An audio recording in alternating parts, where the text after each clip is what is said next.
I'm Suzanne. I'm a writer, author, and teacher. And I'm Mychal. I'm a sommelier, tarot reader, and former ballerina.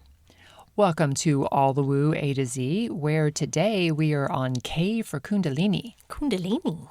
So always as a reminder, we want to make you aware that this is intended to be a safe space for you all. It's really just a place for us to share our own knowledge and experiences with these things and hopefully give you some insight or at the very least just entertainment. So with our adult beverages pairing, what are we drinking today with Kundalini? So we are always, you know what, I always think of Pinky and the Brain with this one. What are we doing tonight? Pinky. It seems fairly legitimate. Yes, sorry. Yes, that's how I feel about this. We're doing something a little bit different. We are going to go spirits again, and even at that, something a little bit different from that. So Double different. We are having a double dose of, sorry, I'm on a roll.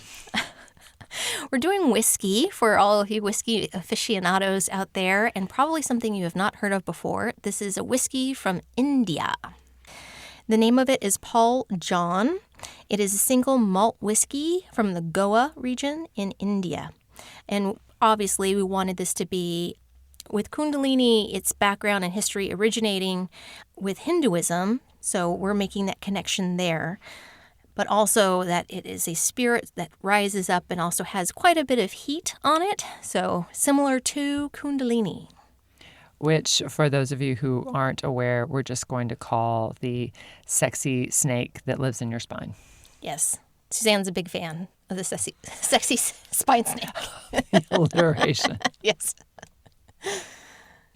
So what's the real definition? Because I'm sure sexy serpent in your spine is not it.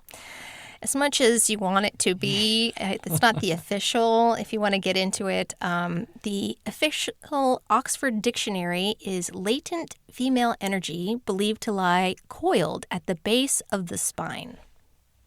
Spine. And just so you're aware, part of the reason why we appear to be a little bit more unhinged than usual is not because of whiskey, but because it's the Aquarius moon. Yes, we definitely have a bit of the giggles. We were noticing actually when we have recorded these in the past, the differences in how our personalities or how we are interacting and so energetically. So the first set of them we did in Gemini, and then we did some in Virgo, and now we're in Aquarius. So, yeah, we'll leave it up to you, gentle listener, to figure out which is which. Well, we're going to tell you right now. This one is the Aquarius one. This is definitely the Aquarius one. Yeah. And if you don't know, Aquarius is like electric energy. So we're feeling the electricity, and we hope you are too. Yes, definitely. So this seems to be fairly self-evident, but I feel like asking why is this woo for our topics is possibly something that we should start doing. And so why is Kundalini woo? Well, why is it not woo? Yeah, tell me all the ways it's not woo. It's an imaginary energy that you visualize in your mind initially. Well, you could say imaginary. You could say it's real, but it's not like a tactile thing that you can touch. It's not something that you see like a real live snake that's just, coiling up. Although I feel like I've seen that in a movie. Probably, but when people are using it in this way, it's purely an energetic thing, and the serpent is a means of describing the quality of the energy. A metaphor, perhaps? You could say that. One could say that, probably. Yeah. Energetic metaphor. Okay, Suzanne, serious face. That's not helping. I know. For those of you who can't see, which is everyone, we're trying to not look at each other and or laugh. Yes. And it's not that we are being children who are scared of talking about sex or sexiness or power or sensuality or any of those kinds of things. We're just blaming the Aquarius moon. We're pretty much like an SNL skit gone off the rails at this moment in time. So my apologies, or also maybe you're welcome. I have no idea. It depends on how you take this. I believe that in an SNL skit, they have an actual plot line. This is true. We are going to try to stay on topic here. Okay. So the reason why it's woo is because it is a metaphorical energy, but it's also an actual energy that you feel. Yes. And so as a person who has used the Kundalini, Yes. what can one experience? And then we'll go into how do you find it? How do you use it? Does that seem? Yeah, no, it seems fair. So my experience with it is a little bit mine has been very directed. So I realize that if you are a practitioner who uses this, you might be yelling at me that I'm missing some points here, but I will definitely tell you how I've been taught to use this. It is a very powerful energy that can be used. Like it said, it's meant to be the latent feminine, so the creative energy that we have, but it's also our link to the divine. So oftentimes you call upon this when you're in meditation and you imagine it as being an energy that sits asleep at the base of the spine. And when you call on it, it slowly moves its way up the spine and is meant to connect you with the divine. Like that is the basis of the energy. If you have ever traveled to Morocco or Egypt or any of those kinds of countries where they have snake charmers, Yes. or probably you can just see one on YouTube by now. If so, we'll put the link in there.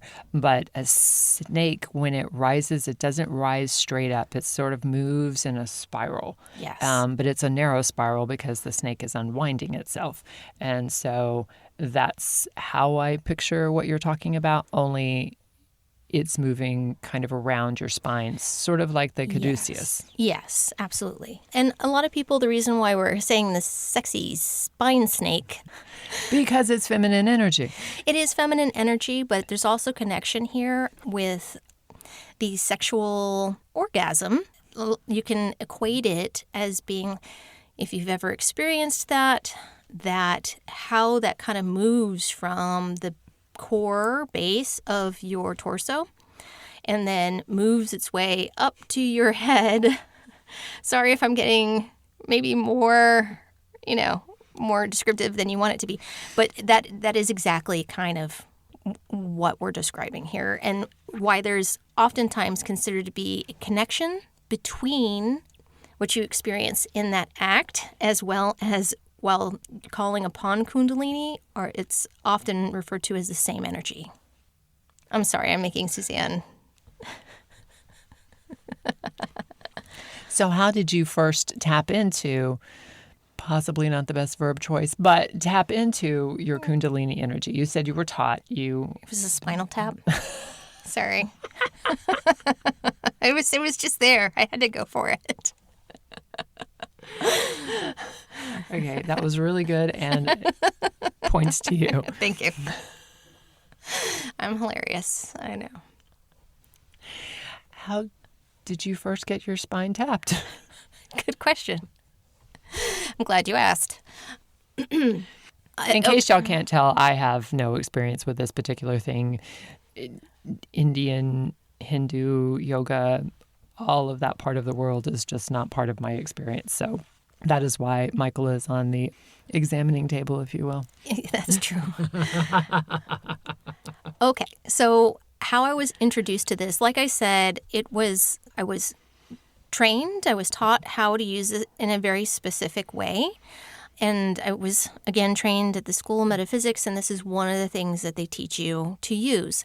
And they're also very adamant about explaining that this energy is a very powerful energy. It's not something that you just use lightly, and you should always use it with an intent, a direction. So like the Ouija board of your own...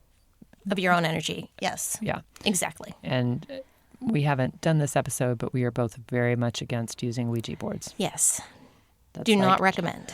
It's like opening your door and just putting leaving it treats open out and then saying, anybody, just anybody. Just come on in.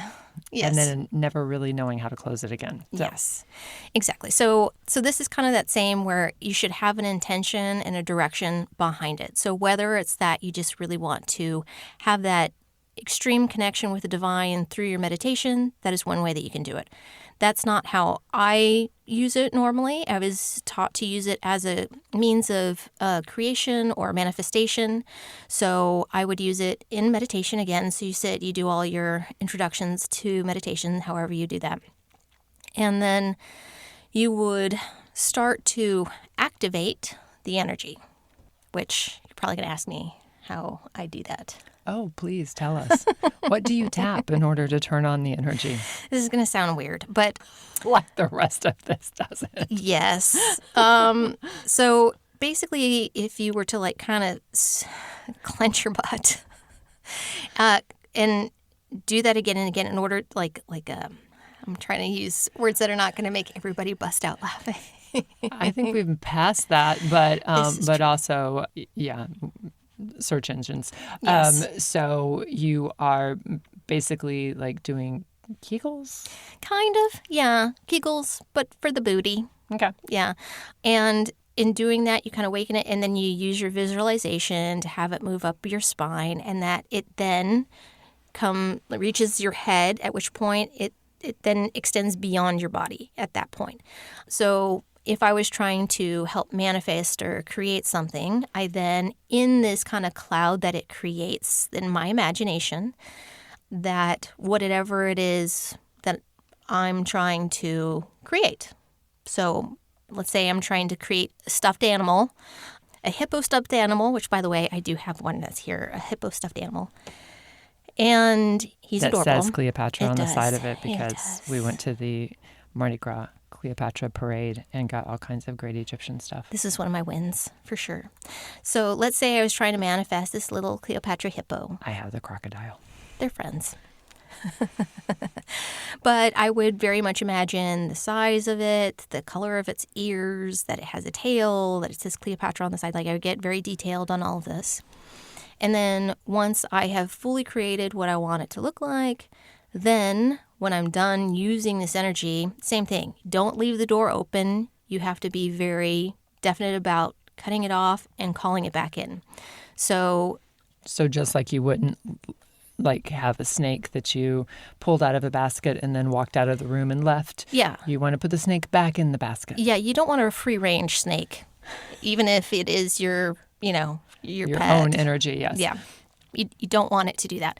So if you have created this little bubble, you literally like a balloon, cut it off at the base of your imagery so that it's out there for the universe to have, and then the remainder of the energy, you then imagine it starting to come back to rest at the base of the spine again. So when you say cut it off, are you talking about you decapitate the snake and it kind of grows another head as it comes to rest in your... I'm not trying to be funny. I'm actually trying to understand. I would think of it like... I almost think of it like a balloon animal, where it's a tube and then you kind of twist it, and except for that, yeah, you would separate. I've seen where they've been able to do that. They're able to like separate it from there. Right, but in your imagery, because the snake's head is beyond your head, you are chopping it off at your head. Pretty much, yes. Okay. Yeah. So then a balloon of the snake's head just drifts off. Yes. Okay. To go out and be seated to create whatever it is. Like I said, this is a very specific way of using it. This is not like... Don't maybe try this at home. Yeah, I would say read up on it a little bit more before you try to do exactly what I just described, especially if you're not an avid person that's really super into meditation. Like this is not like a beginner meditation thing to do. This is more like an advanced kind of thing. So it was often, the history, as I mentioned in the beginning, came from Hinduism, and it's part of that practice originally. And like I said, it was more about that connection with all that's divine, the universe itself, and a means of really being able to connect with that. And some people use it as a means to try to enhance communication, enlightenment, all of those things. And sex. Yes. So I don't think that this is going to be one of our episodes, at least this go round. If you guys want to know about this, we can talk about this. There is such thing called sex magic. There really is. And a lot of it is kind of based on using this Kundalini energy in that way. Yes. To manifest the things that you Correct. are trying to. What I just described is basically using it without having to do the act of sex. Yes. Or orgasming?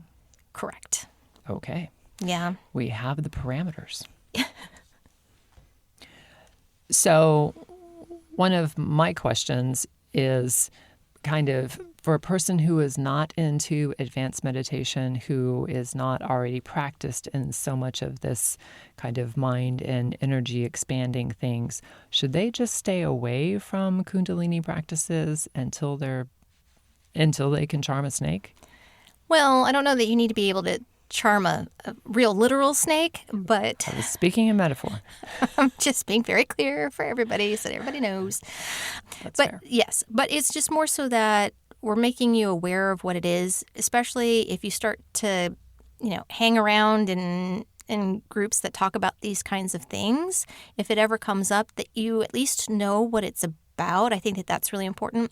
And also just like a lot of things that are in relation to woo-woo topics, you really should use these things with intention, that you shouldn't just flippantly, try to dabble in something. Really do your research and figure out what it is that you're using. And if possible, actually work with a practitioner or in a school initially to make sure, just like if you were working out with kettlebells or something, you don't want to start swinging around a 20-pound weight without somebody being like, oh no, your legs are actually in the very wrong position. Yes, you're going to pull your deltoid and then also you're going to hurt your back at the same time. Yeah. Yes. Yeah, for sure. It's going to be something that you want to have some guidance in and really use intentionally. But with a lot of these topics, the things that, depending on your level of woo, dear listener, you may not know exactly what it is, but this is something that is calling to you, that you hear us talking about it and you're like, ooh, I want to know more. And this is how I think woo in many ways is transmitted, because it's sort of mystery schools and hidden references and insider knowledge in lots of ways that you have to hear somebody say it before you're like, oh, there's something in me that resonates with that. I want to know more. Or, you know what, that's not something for me, but the next topic is, or the previous topic was, or whatever. And so just being able to hear about the things that are available oftentimes it plants the seed that is going to become, the tree that we live in someday. Or at the very least, it just becomes a part of your background vocabulary and knowledge base that you at least are familiar with. So if somebody brings it up, you at least know what it is that they're talking about. Whether or not you're a practitioner of it or not, you can at least know a little bit of what that's about. And probably also it would be a good word in a crossword. That's true. What do you think it would be? What is the sexy spine? Serpent snake? Yes. Spine snake? Yeah. Yeah. When it is in the New York Times, people, you know where you heard it first. This is true. You're welcome. So on our next episode, we are doing L for love, which is a happy, sad sort of episode. And so, bring your Kleenex and join on the emotional roller coaster with us. Thanks for joining. All the woo, A to Z.